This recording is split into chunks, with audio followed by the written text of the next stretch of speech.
ukuba buyile ecaweni lecawa siyenzele wena ukuba khange uye ecaweni ngoyena mntu esiyenzele yena lecawa. Khawuleza ke uxelela abanye abantu ukuba icawa yabantu abangacawiyo iyaqala ke ngoku. Icawa yabantu abangacawiyo iyaqala namhlanje. Nase-ofisini yakho uThixo ukhona.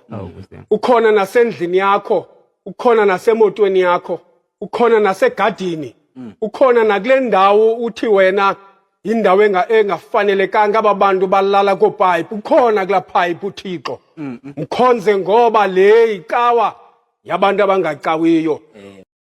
Icawa yabantu abangacawiyo iyaqala namhlanje.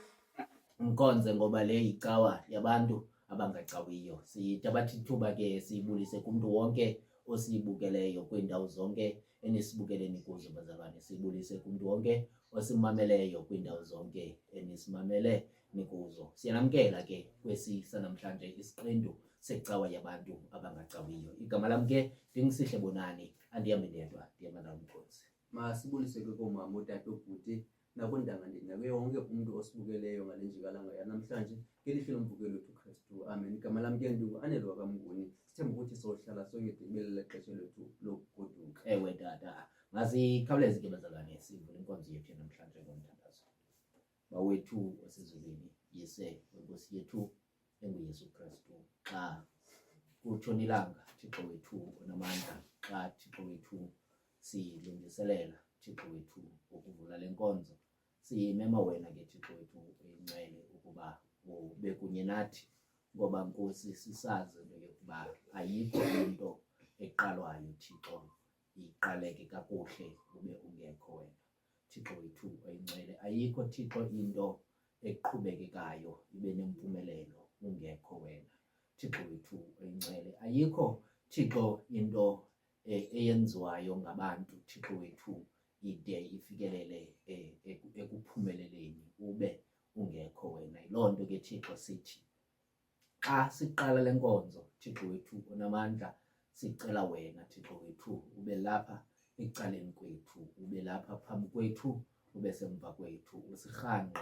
Thixo wethu oyingcwele ngomoya wakho oyingcwele Thixo wethu onamandla, ukwenzele Thixo yonke into esiyenzayo apha Thixo wethu oyingcwele ibe ngenxa yozuko nodumo lwakho Thixo wethu oyingcwele. Ngoba umnqweno Thixo kukuthi Thixo wethu abantu bangalibali Thixo yokuba kuzo zonke izinto ezithi zenzeke, nokuba umntu usecaweni nokuba waphume ecaweni, akuqiniseke okanye kwaziwe into yokuba uThixo uhlala enguThixo Thixo wethu oyingcwele. Nokuba izinto zihamba kakuhle Thixo wethu oyingcwele, umntu azi into yokuba wena uhlala unguThixo. Sele izinto zingahambi kakuhle Thixo wethu, sinomnqweno ukuba singalibali into yokuba usenguThixo Thixo wethu oyingcwele. Ngoba Thixo kulula Thixo ukuthetha xa izinto zilungile Thixo wethu, kulula Thixo ukuthetha xa izinto zihamba kakuhle, side sikubone nabantu Thixo abangamanqenerha, side sibone Thixo wethu oyingcwele nabantu abangafuni ukwenza nto, sibe singayiqondi Thixo izinto abazithweleyo Thixo wethu emagxeni abo Thixo wethu oyingcwele, ngenxa yokuba Thixo izinto zisilungele Thixo wethu oyingcwele. Ngoko ke Thixo sithi Thixo wethu uze ungalibaleki Thixo wethu naxa izinto zihamba kakuhle. Kuye kuthi Thixo sele izinto zihamba kakubi Thixo wethu, abantu babaleke baye kude bathi kunini mna izinto zingahambi kakuhle, kunini mna ndisokola Thixo wethu oyingcwele. Umntu abuye umva Thixo ecaleni kwamadinga akho Thixo wethu oyingcwele. Umntu aqale ngokubaleka enkonzweni kube sithi abantu benkonzo abakuboni ukubulaleka kwam Thixo wethu. Umntu ahlale endlini ade athi nasexa ehlele endlini angaboni into yokuba amandla omthandazo amnceda phi, ngokuba sekulithuba Thixo wethu emane zama kungazameki. Sele kunjalo ke Thixo sicela into yokuba ungalibaleki nalapho Thixo wethu oyingcwele, ngoba wena Thixo unguThixo ohlala nomuntu emlilweni, Thixo wethu engcwele. Wena unguThixo ohlala nomuntu emadini wengonyama, Thixo wethu. Ungumuntu ohlala nomuntu emfuleni wethunzi lokufa, Thixo wethu engcwele.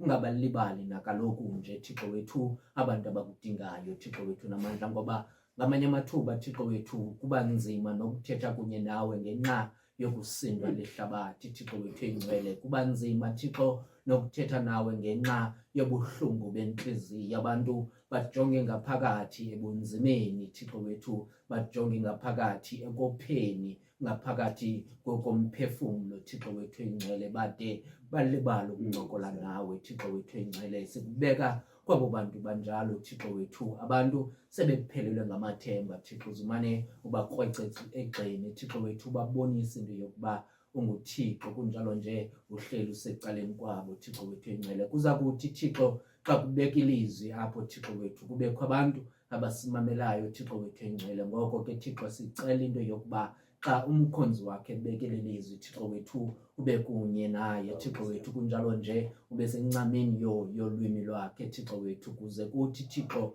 into ayithethayo, Thixo wethu, namandla idumise igama lakho, ize ithi, Thixo, into ayithethayo, Thixo, iphume inempiliso, Thixo wethu, ebomini babantu abaza kuthi bamamele leya namhlanje inkonzo, Thixo wethu engcwele. Sikuthembile ke, Thixo, yokuba wena izicelo zethu yakusenzela ngoYesu Kristu inkosi yethu, ngoku naphakade.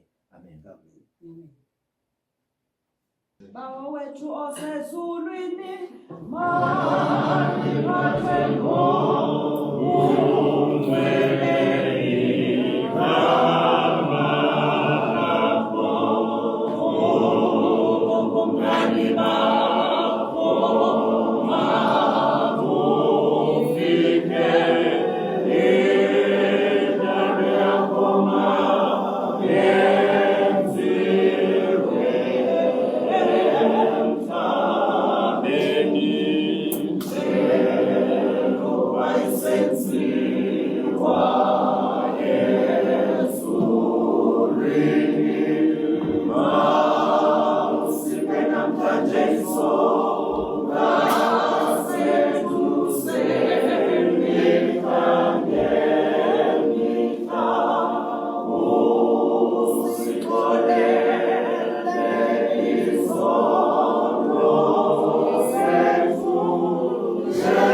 Uya,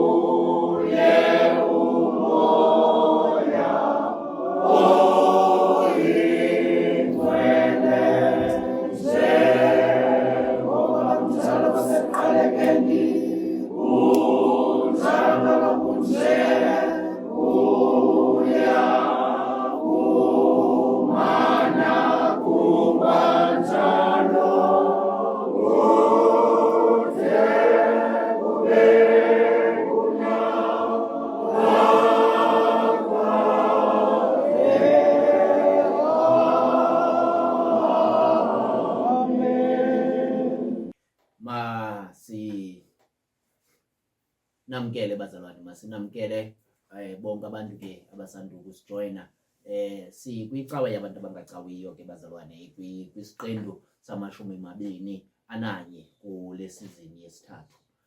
Siyaqhuba ke siyaqhuba bazalwane, and ke siyabona into yokuba bakhona abantu bathi qolo bawo bamane besithi qolo ukunikela. Loo nto ithi ke bazalwane noko xa simane sicela noko siye simameleke. Ngoko ke masiqale ngokuthi bawunguni kuwo wonke umuntu oye wacofa usubscribe, siyabulela kakhulu ngokuba ibandla eli lethu labantu abangacawiyo noko liyakhula.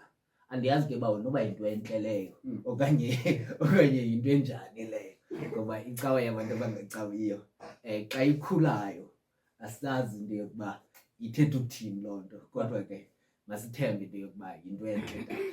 Bawo ukukhula kwento bawo into entle bawo. Okay, into entle, so iyacaca ubana noko siyabukelwa kwaye sine-impact esiyenzayo emntwini ke. Soze umntu asubscribe kwinto angavumela iniyo nayo bawo.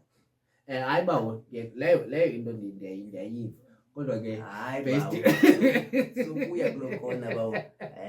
Icaca ubana bawo inkonzo ziqala ngentsimbi 10. okay bawo, Yayicaca ubana babuya belambile bawo bazo. Kaloku injongo yecawa yabantu abangacawiyo bawo ukubana mayiye kubantu abangacawiyo bebaliselwa ngaba bantu bacawayo into yoba hayi namhlanje bekumnandi. bawo. Ewe ke masibulele ke kumntu wonke oye wanikela. Uba unikele ke bazalwane enkosi, uba ukanikeli siyacela ke bazalwane into yokuba umntu aqhubeke anikele. Umnikelo wethu ke ulula kakhulu. Ubusibukele ngoku ku-YouTube, sicela ucofe usubscribe. Uba uyakholwa ke le nkqubo, sicela ucofe ulike. Ungalibali ke nokucofa elaqhosha kuthiwa yi-notification bell, ucofe lona. Kodwa ke okubalulekileyo kakhulu apha emnikelweni, siye siyikhuthaze laa nto yokuba umntu enze inkonzo yomlomo apho uhamba khona kwiindawo ezi uzithandayo. Umane xa kuncokolwayo uba kuye kwafikelela kwincoko ethetha ngento enecawa phakathi, uthi ningalibali ukubukela icawa yabantu abangacawiyo rhoqo ngecawa ngentsimbi 5 phaa ku-YouTube. Uzamane ubona ii-clips ke, kukho abantu ke basibukela phaa ku-TikTok. Umntu athi ndiyanithanda phaa ku-TikTok. Uba usibone ku-TikTok kufuneka uze ngapha uzocofa usubscribe. Enkosi ke bawo, sizawulindwa kweyiphi indawo ngabantu Bawo sicela abantu basilinde kule ncwadi yoGumkani. Ogumkani isahluko sika-19 ivesi phakathi kwezinye ivesi, I think nguvesi sawubeka umnwe phaa kuvesi leya yesi-5 bawo. Ogumkani chapter 19 verse 5 emveni ke kwale ingoma.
Masifumane ke ilizwi lethu lanamhlanje libhaliwe kwincwadi yokumkani bokuqala ngesahluko seshumi nethoba. Sizawuqala kwivesi yesine uyokutsho kwivesi yesibhozo phantsi kwesihloko esithi uEliya eHorebe. Ukumkani bokuqala chapter 19 verse 4 to 8 uEliya eHorebe. Fundeka ke ngolu hlobo. Wahamba intlango uhambo lwemini enye, waya wahlala phansi wazicelela ukuba afe. Wathi, kwanele ngoku Yehova, uthabathe umphefumlo wam ngokuba ndingalungile ngaphezu kobawo. Wanqenqa ke wazela walala phansi konwele. Kwabonakala khona isithunywa sezulu simshukumisa sathi kuye, vuka udle. Wakhangela nango kukho ngasentlokweni yakhe iqebengwana elosiweyo lesonka neselwa lamanzi. Wadla ke wasela wabuya walala. Sabuya isithunywa sikaYehova okwesibini samshukumisa sathi, vuka udle ngokuba uhambo lukhulu kuwe. Wavuka ke wadla wasela, wahamba ngamandla okukudla imini ezimashumi-mane nobusuku obubashumi-mane, wada wafika entabeni kaThixo eHorebe. Eli lilizwi lenkosi. Inkosi masikelela ukufunda kwelizwi layo ngoYesu Kristu ngoku nangonaphakade. Amen. Amen.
Nkosi, ndithembe wena mandingaze ndidaniswe.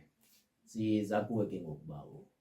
Bawo, masiphinde kwakhona sibulise kuye wonke umuntu osibukeleyo. Kule ndawo ke bese kufundwe kuyo, ndiyabona ubana yilaa vesi yesi-5 kwabonakala khona isithunywa sezulu simshukumisa sathi kuye vuka udle. Hey tata. Bawo, khona ingoma ke edla ngokuthi entabeni kaYehova Nkosi yami. kuyabonelela. Oh, Ndinqwenela ke mna ke ukuthi endleleni eya entabeni kaYehova Nkosi yami. kuyabonelela.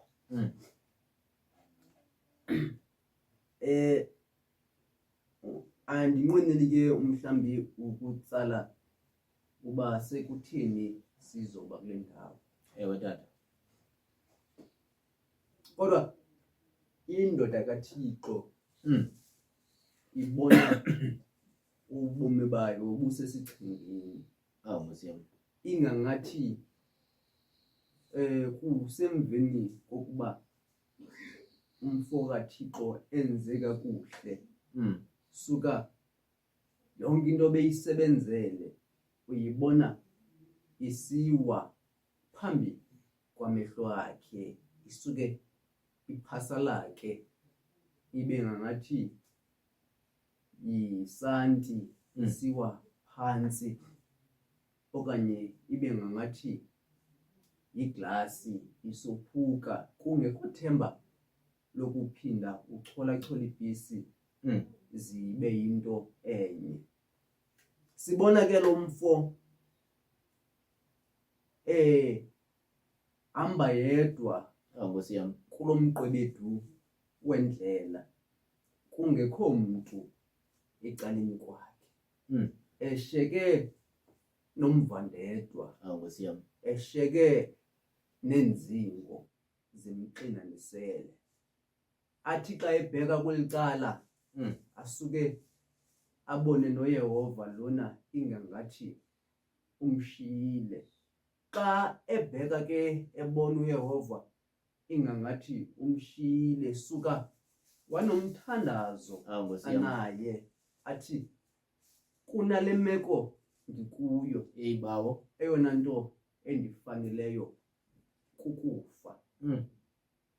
Kodwa isandla sikaYehova Ewe tata. sivela apho xa lo mfo encame nobomi esithi ayisuka andiyiboni kwanto Nkosi yami. endiyiphilelayo. Asuke isandla sikaYehova Sandla sikaYehova. sithi vuka udle.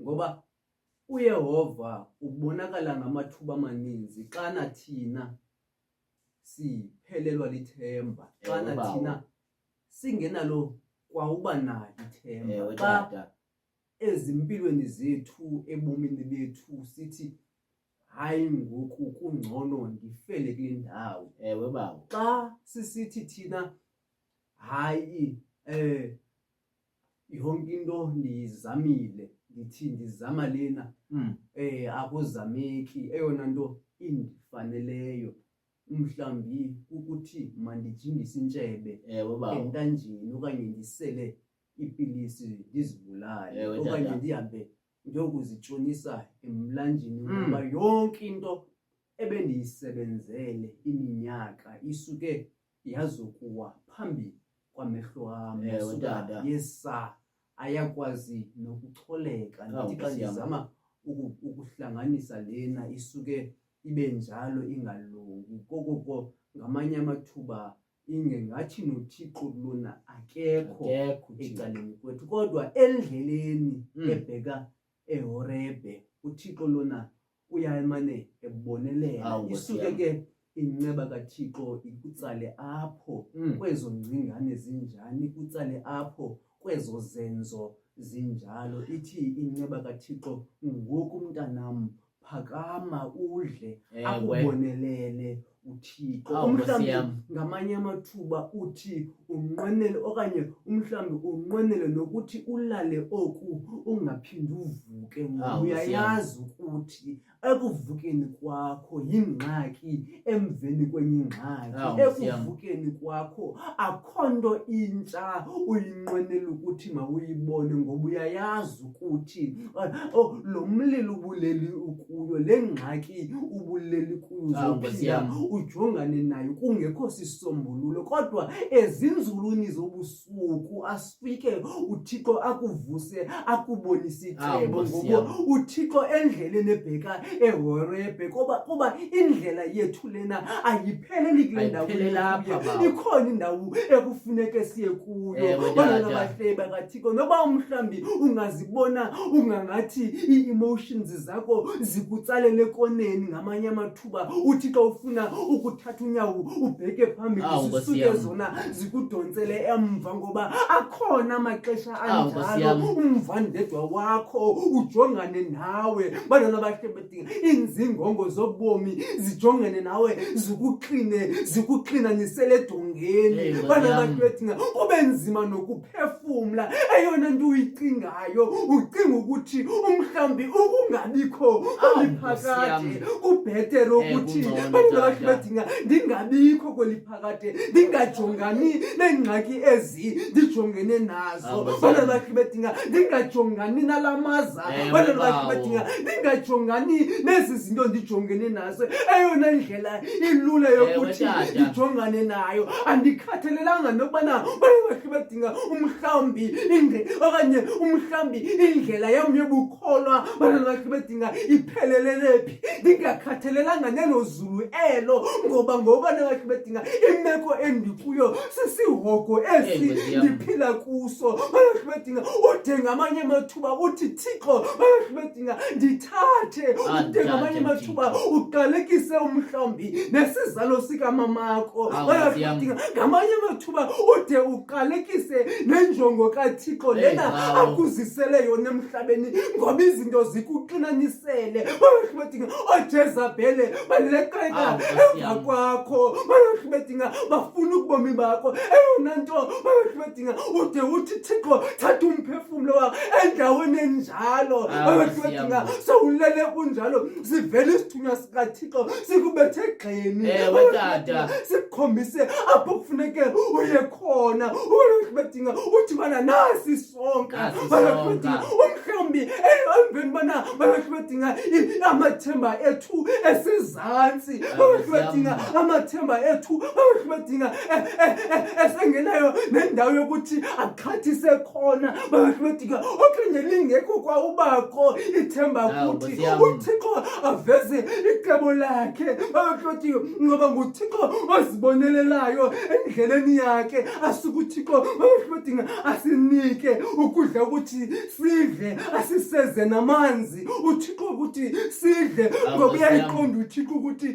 indlela lena ayiphelelanga ngapha ibheke eHorebhe. Bantwana sizowuthi kuthi kuwe umhlambi ubusowufuna ukuncama obubomi. Awu, Nkosi Bantwana yami. bedinga umhlambi neleti bisekhona ethi kubana bantwana bedinga uzundigcinela abantwana bami. Ewe, Bantwana bawo. bedinga uzuphathe kakuhle umama wami, uzuphathe kakuhle umlingani wami. Bantwana bedinga sendingazibeka ityala Ewe, bawo. nabantu. Bantwana bedinga ngoba esisento ndisenzileyo bantwana bedinga asichaphazeli okanye ayininaba. Ayinini Bantwana bedinga aba. ababangela ukuthi kube nje. Bantwana bedinga sowuthathile nentambo asuke uThixo aveze ikholi. Bantwana bedinga ethi bana umhlambi uyabizwa emsebenzini Awu, ngomso. Nkosi yami. Bantwana bedinga okanye lento ubuyithandazela. Bantwana bedinga nansi uyiphendulile uThixo. Bantwana bedinga okanye akunike ithemba Akunike uThixo. ithemba Bantwana bedinga uThixo. athi bana bheke eHorebhe. Bantwana bedinga apho uzowuhlangana khona noThixo. Ewe, tata.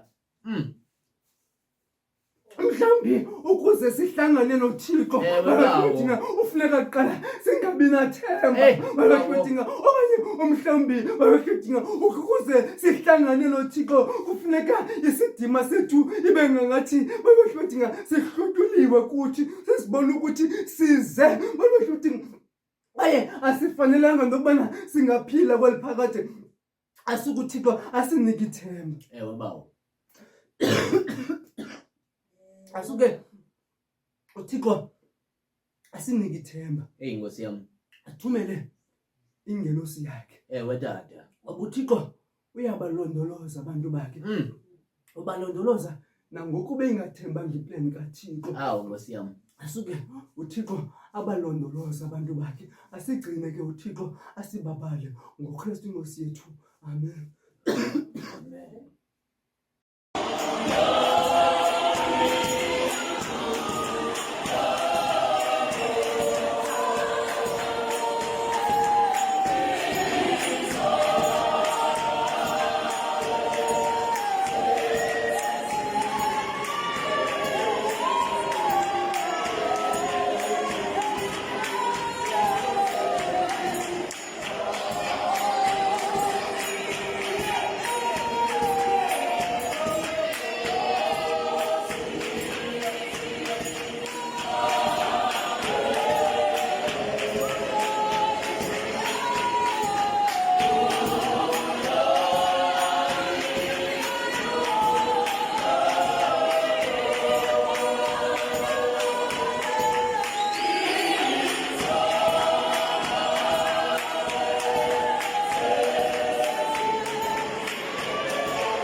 Bawo. Eba.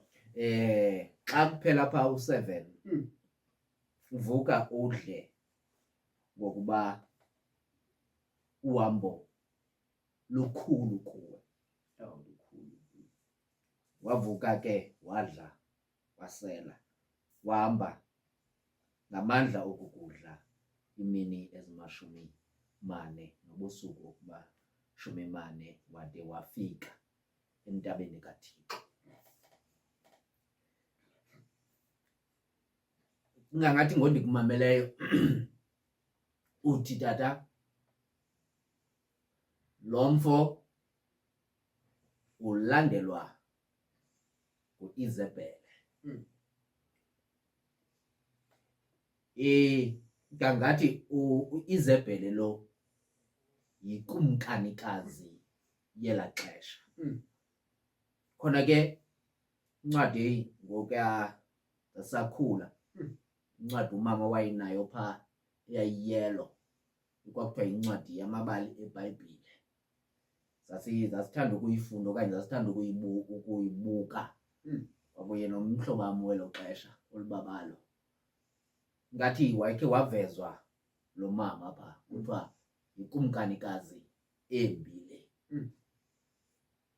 Yabona ke once kuthiwe umuntu umbi uchaza into yokuba akufuneki ube kwicala elirongo lalo mntu ngoba imistake noba inye othe wayenza Yebo baba. angakususa lo mntu Uba umbi. ngoba umbilo umuntu. Eliya uzibone kuloo ngxaki. Kunjalo nje uyabazi nobubi bale kumkanikazi. Ngoku uyabona into yokuba umqolo uphandle and kuphele namacebo. Eliya mosibawe ingangathi ngulo wakhe wachallenja abantu babanye uThixo. Wathi ukuba uThixo wenu nguThixo wenene nowenyaniso, masenze umnikelo singawufaki umlilo. uThixo wenu okanye uThixo wam uza kwehlisa umlilo awuthathe umnikelo. Ngulo mfo wade waflexa noflexa lo, wathi kweyam inyama enzawunikela nayo ngayo ningade nigalele namanzi ukwenzele zingathi intlantsi zifike kuyo, ukwenzele nizobona into yokuba lo uThixo endithembele ngayo nguThixo wenyaniso. Ngulo Eliya lowo omthembileyo uThixo, kodwa ngoku ufike kwinto yokuba amacebo aphelile. Ngoba uIzebhele lo ingangathi ubulala nabaprofeti abo. Abantu abathembele ngoThixo, abantu abathetha noThixo. Lo ukumkanikazi ombi ubabulela abo bantu. uEliya uzibona kushiyeke yena ngoku. Ezaa nto wayeflexa ngazo ingangathi azizusebenza. Udibene nomnye umntu ngoku, uzibona esengxakini, akayazi nokuba uzawuqala ngaphi. Ngumntu lo ekuthi xa kukho ingxaki kuziwe kuye kubuzwe into yokuba ingaba uThixo wakho uthini, kodwa ngoku uzibona ephantsi koxinezelelo angakwaziyo ukuphuma kulo, ude acinga into yokuba nguye umntu ongalunganga ngoba ulandelwa likrele lokufa. Yile nto ade abaleke nobaleka afumane indawo apho azamxelela uThixo into yokuba unosikuthathe umphefumlo wam. Ithi loo nto bawumnguni ngamanye amathuba ikho into yokuba ithemba okanye ukuzithemba xa ekufika ezintweni ezithile ubone into yokuba andinawuphuma kule into, kunjalo nje akukho kwathemba into yokuba ndingancedakala. Xa isenzeka kuEliya besingobani thina? Ngoba ubona abantu abafana naye into yokuba abantu endicinga into yokuba uThixo umele ubakhusela abakhuselekanga. Bantwana bahle bakaThixo, ifike kuthi loo nto bazalwane, ithi xa mhlawumbi ungenguye umntwana omdala kowenu ubukele abantwana bakowenu bengayindawo okanye bengaphumeleli nokuphumelela, uyibukele le nto, ube mhlawumbi izinto zakho bezingangathi zingahamba kakuhle, kodwa uthi xa ujonga uqonda into yokuba ekhaya akekho umntu owakhe walungelwa zizinto. Bendikade ndingubani mna kakade? Ithatha ithemba ilibeke ngaphandle. Bathi abantu bejonge kuwinto yokuba mhlawumbi singancedakala ngenxa yakho. Uthi wawujonga abantu abafana nam abancedakali, abantu abasuka kule ndawo endisuka kuye, uthi uphume nasekhayeni ujonga apha engingqini ubone into yokuba ingangathi yinto yethu into yokuba izinto zethu zingahambi kakuhle. Kufike engqondweni into yokuba ingangathi le nto izanywe ngabantu, into yokuba ingangathi kungalunga kum, yinkcitha xesha ngoba andibonanga mntu ofana nam ekuye kwalunga kuye. uEliya ubone abaprofeti besifa esandleni salo mama, ngoku akaboni ude alibale namandla kaThixo. Bantwana bahle bakaThixo, akho amathuba njalo bawumnguni. Ngoku uyaziyo into yokuba uThixo uyamnceda umntu, imeko ithathe loo nto ibeke ecaleni, ubone into yokuba ayinawukwenzeka kuwe ngoba kakade abantu abafana nawe izinto ezintle azenzeki kubo. kumane kusithiwa uThixo kakade wayeke wakususa endaweni ethile ubuqonda into yokuba akanamsusa kule. Yabona le, yabo ndiyaniva niyathetha kodwa le akananisusa kuyo ngoba kakade abantu abendicinga into yokuba bangasuswa nguThixo kule ndawo abasuswanga. Bantwana abahle bakaThixo, ngoko ke ndifikile kwindawo yam apho ndibuncamayo nobomi ukulonto uEliya namhlanje. Ude athi Thixo buthathe ubomi bam. Mhlawumbi bazalwane bam abathandwa inkosi, kulungile xa sicinga into yokuba ngoku kumele ndizigqithisa amafu. Mhlawumbi kulungile uba ucinge kanjalo, kodwa endaweni yokuzigqithisa amafu thatha ubomi bakho ubuncamileyo uthi Thixo buthathe ngokwakho. Mhlawumbi kulapho uThixo azawubona into yokuba awakho amacebo, aphelile aveze lakhe uThixo icebo. Mhlawumbi bomnguni eyona nto endikumamele uza nayo uthi lakuphela elethu icebo, akuphela awethu amaqhinga, kulapho icebo likaThixo livela khona.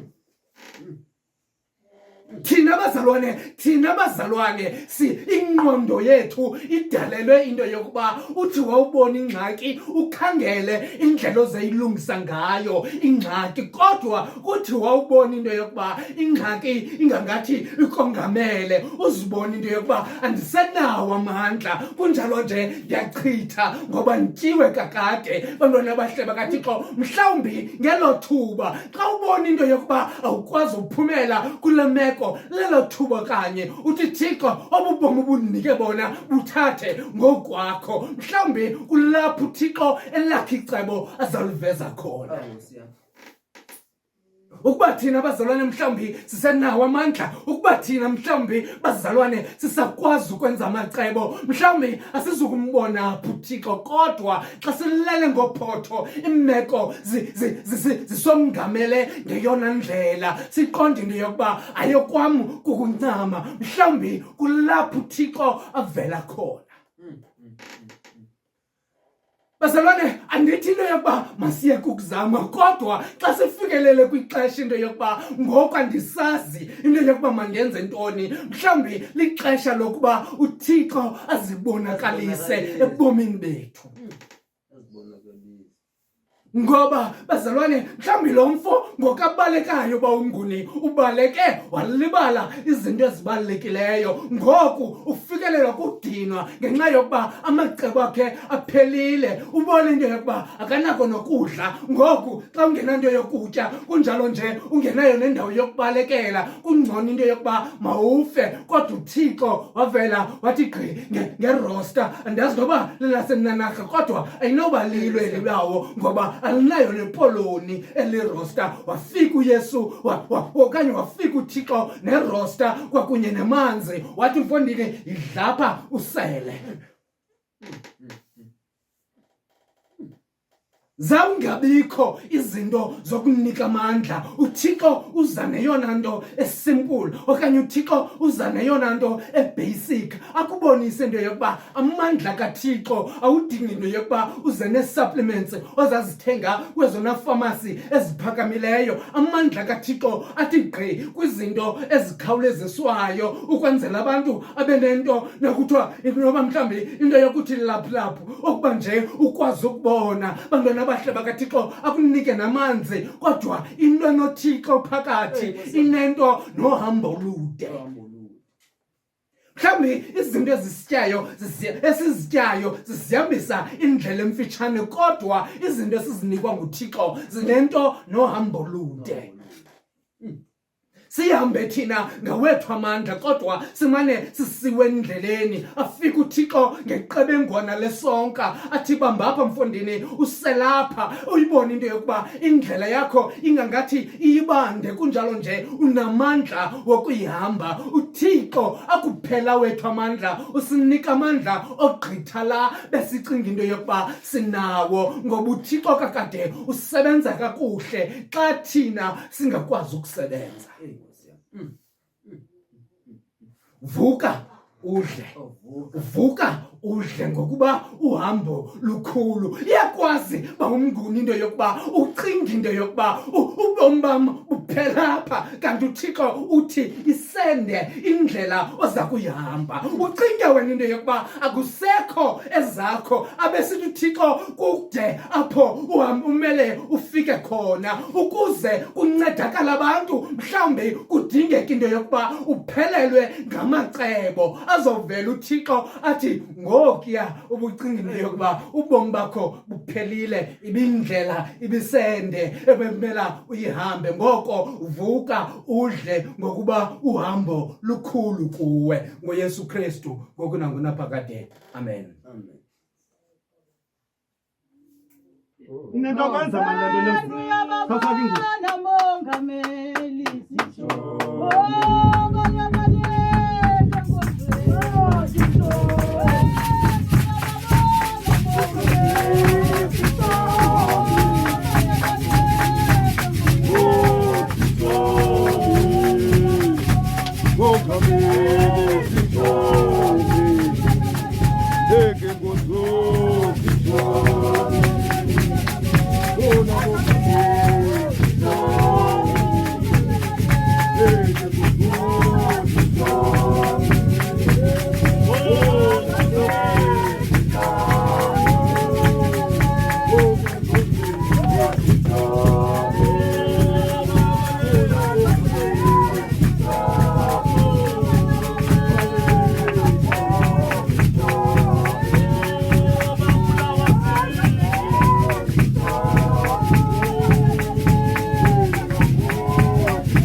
ixesha apho ebomini xa ingxaki zikwambethe. Ewe tata. Iliwa eli libheke umoya. Ungaqondi okanye ungava kwa ingqele. Ewe tata. Ungava kwa indlala le. Ngoba lo mfo lona up kwezi vesi zingaphezulu okanye kulingezantsi ivesi uvesi 9 waya emqolombeni. Hey tata. Walala. Ithi loo nto kwiivesi ezingaphezulu ebeleli endleleni. Ewe tata. Kwaye ebesezinikele ekufeni.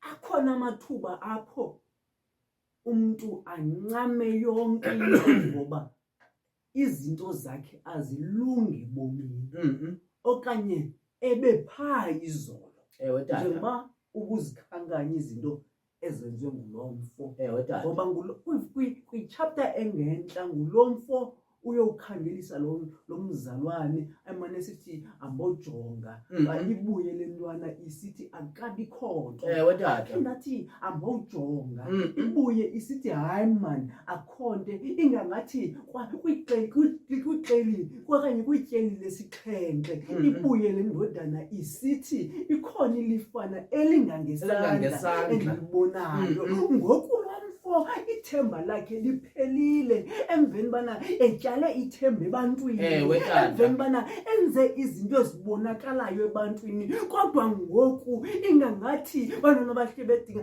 izinto ebezenza zisuke zesaphambi kwakhe bantwana bahle bedinga walahlekelwa lithemba nanku ngoku simbona elele kamkwendlela bantwana bahle bedinga kungekhona themba oyena mthandazo anayo ngulo uthi Thixo thatha umphefumulo wakho umhlawumbi nathi ngamanye amathuba sizibona sinjalo izinto besizisebenzela iminyaka ikhampani umhlawumbi ubuyisebenzela iminyaka umhlawumbi kumsebenzi ngoku ubusebenzela okanye ubuzinikele kuwo bana bathi bedinga uphumuqwaye ibhatyi kungekho nento oyinikwayo ethi bana usebenzile bana bathi bedinga uthi uyijonga lonto uyikalekise umhlawumbi banakubadinga ikhampani ubukade uyiprotector banakubadinga isuke yakutyekezela ngaphandle umhlawumbi nefamily yakho nangoku ikutyekezele ngaphandle umhlawumbi ububeka isonka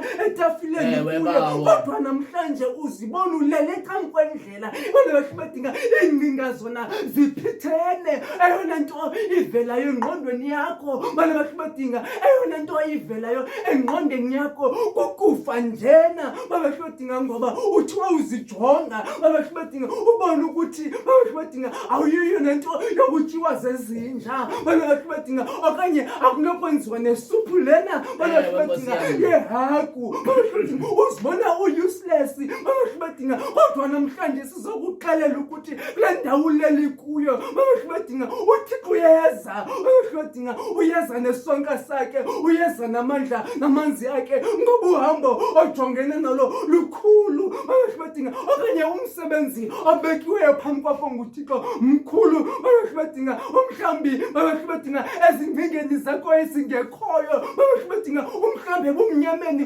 ozibona ungakathi kuwo umhlawumbi babashobadinga uthi awukwazi nokuphefumla babashobadinga umhlawumbi ngamanye amathuba babashobadinga awukwazi nokuthandaza umthandazo lona babashobadinga unengqondo eyona nto uyicingayo nje ucinga ukuthi uThixo makathathe umphefumulo wakho kodwa namhlanje sizokuxelela likhona ithemba babashobadinga ngoba umsebenzi obekelweyo kuThixo mkhulu bawo eyona nto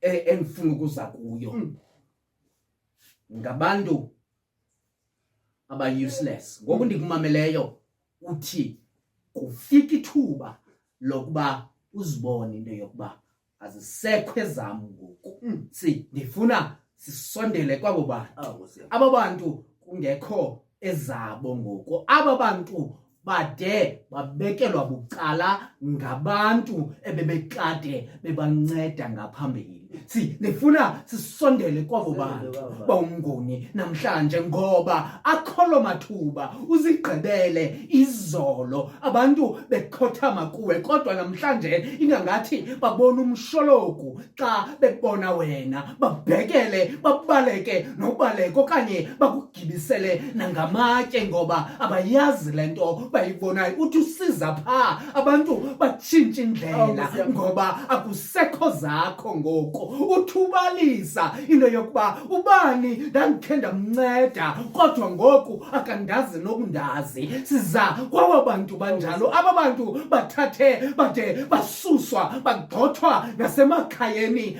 akhiwe ngabo bantwana bahle bakaThixo siza kwabo bantu kuloo ndawo ukuyo ucekiswa unjalo sizokuthi namhlanje vuka udle bantwana bahle bakaThixo ngoba ukungabi ingabi into yanto kuphelisa amandla, kodwa namhlanje ekupheleni kwamandla akho sizokuthi vuka udle, ngoba uhambo lukhulu okumele ulihambe. Bantwana bahle bakaThixo, njengoba ngoku uphansi, lixesha lokuba uThixo akubambe ngesandla sakhe, akuphakamise, akuxelele uThixo vuka udle. Bantwana bahle bakaThixo, akukho nto iphakamisa umntu njengokudla okusuka kuThixo. Bantwana bahle bakaThixo, namhlanje sizokuthi amandla akho awile, kunjalo nje awukwazi nokuziphakamela, kodwa ecaleni kwakho uThixo ubeke iqebengwana. Bawo ithi apha wahamba ngamandla okudla imini ezimashumi-amane. Ewe tata. Ubusuku ubumashumi-amane. Bawo xa inceba kaThixo okanye xa uThixo efakile iprovision yakhe apha kuwe, bana emane ekuprovide uThixo, bana bahle uhamba ngamandla okokudla okanye uhamba ngamandla enceba kaThixo. Bana bahle bethi xa uThixo ke ezivulile ingcango, bana bahle bethi zenceba yakho uhamba ngayo, ungadingi nenye inceba yenye imini, kodwa usuke uhambe ngamandla enceba ongayaziyo nokubana umhlambi velaphi wena. Bana bahle bethi ngoba uThixo uwavulile yena, uhamba imini ezininzi futhi. Bana bahle bethi ngoba kuyacaca ukuthi bana bahle bethi umhlambi, bana bahle bethi zazikhona, bana bahle bethi imini apha khona ilanga litshise, bana bahle bethi kodwa lo mfo wayehamba ngamandla. Bana bahle bethi okudla akufumene ngalamini, bana bahle bethi zaqenqgeleka imini. Xa uThixo ke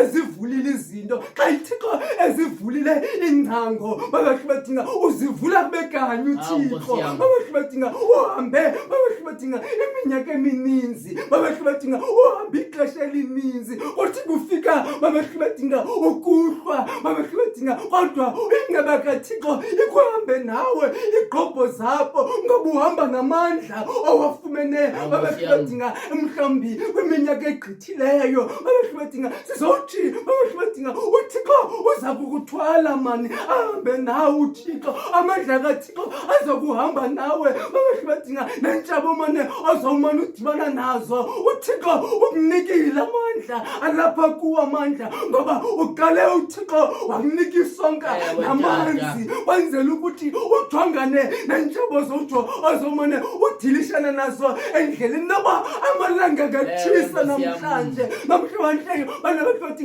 bebivula izichotho zinakutshisa mani, bana bahle bethi noba onomadukudwana bentlango bangakudla apha ecaleni kwendlela, kodwa uThixo ukunikile amandla. Noba izinto zingenzeki ebomini bakho, uThixo ukunikile amandla. Tata, abantu abayaziyo inzululwazi bathi kunjalo nje andiqinisekanga mna into yokuba ubunyani bungakanani, kodwa ndandikhe ndayiva into ethi ngaphandle kokudla kwakunye namanzi awunawugqitha ngapha kwe7 days usaphila. Bantwana bahle bakaThixo, kodwa bade mhlawumbi ingangathi ithi naxa kufika lo 7 days uzabe ungakwazi nokwenza nto. Bantwana bahle bakaThixo, kodwa namhlanje sikrotyiswa ngento ethi lo mfo unikwe iqebengwana waseliswa amanzi.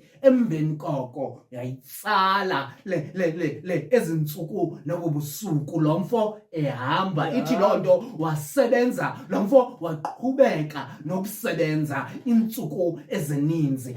Mna mntu oyenzileyo isayensi ndithi ayikwazi ukwenzeka loo nto, ngoba kakade amandla kumele uwafumane kudleni okanye uwafumane emanzini. Abantu ababulawa indlala bawo abazukufa emveni kweentsuku ezisixhenxe ngenxa yokuba amanzi bamane bewafumana apha endleleni. Kodwa lo mfo sixelele into yokuba kwezi ntsuku ziyi-40 uyawasela okanye uyaphinda, kodwa kuthiwa uhamba ngala mandla okwakudla wayekusele okanye wayekudle ngala mini yokuqala. Bantwana bahle bakaThixo, ingqondo yethu ayikwazi ukufikelela kwizinto zikaThixo. Bantwana bahle bakaThixo, ufika abantu bebuza into yokuba kutheni ephumelela nje. Bantwana bahle bakaThixo, ngoba izinto nazo azithi umele ukuphumelela. Kutheni engekafi nje, ngokuba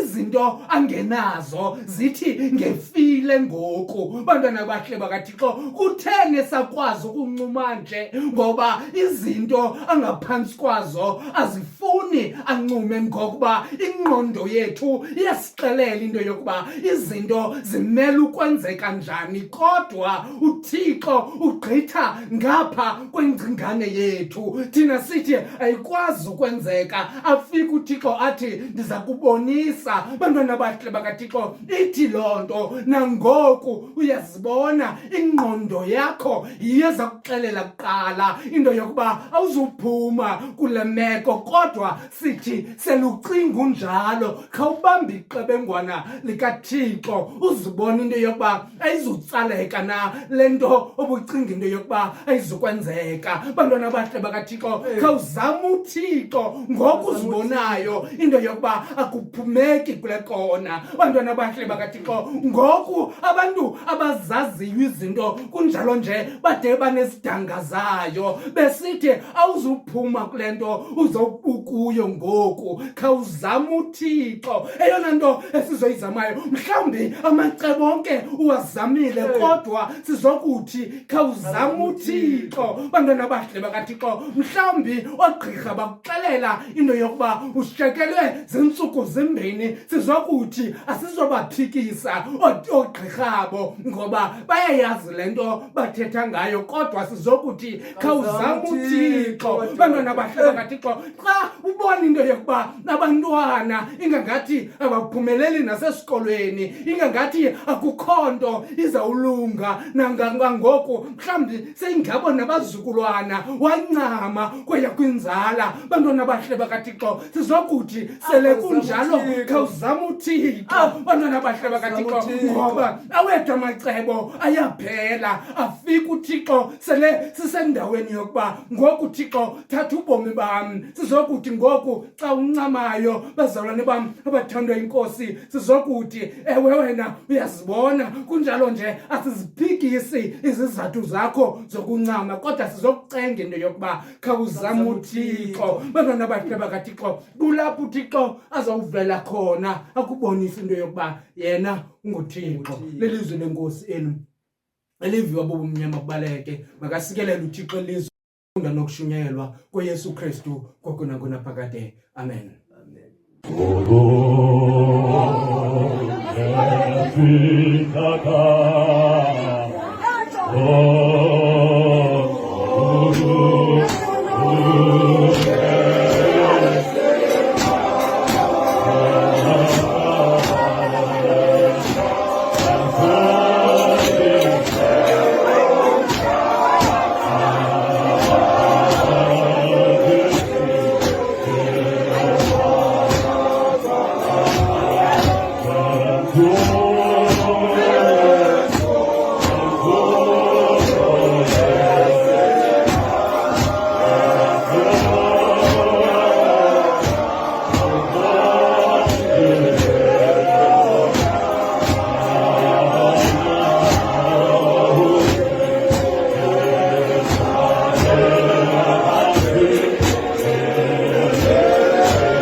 siyacela ke kuye wonke umuntu ongeka subscribe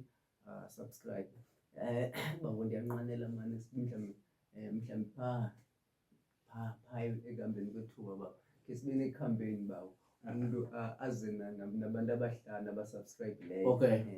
kwaba subscribe umuntu athi naba abantu ababamba abahlanu Ewe. abazayo egameni lami Okay. cha nothi ngoku ningakhabe nipractice ke bazalwane Practice.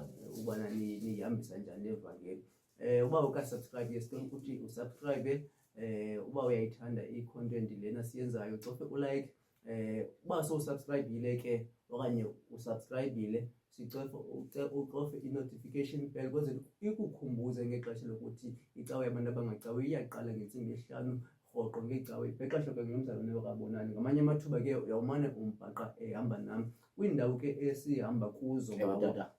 singayenza la nkonzo yomlomo ezirenkini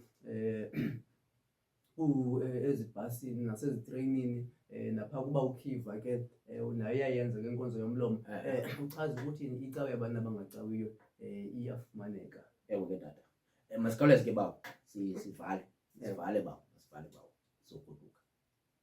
Masamkeni ke ubabalo alabafefela inkosi yethu uthando nobudlelwane nobomoya oyingcwele bungaphumla phakathi kwethu sonke ithi buye inkosi uKristu izolanda ibandla layo. Amen. Amen. Amen, amen, amen, amen, amen, amen, amen,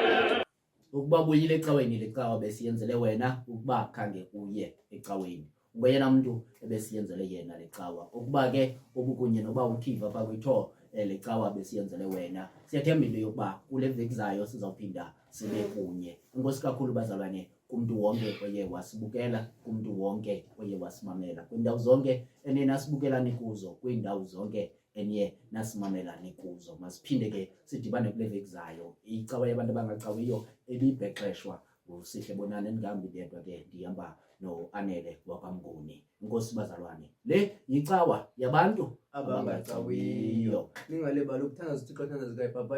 Babayeni inkosi. Yo, Papa, you, Papa, 2, 3. you, Papa.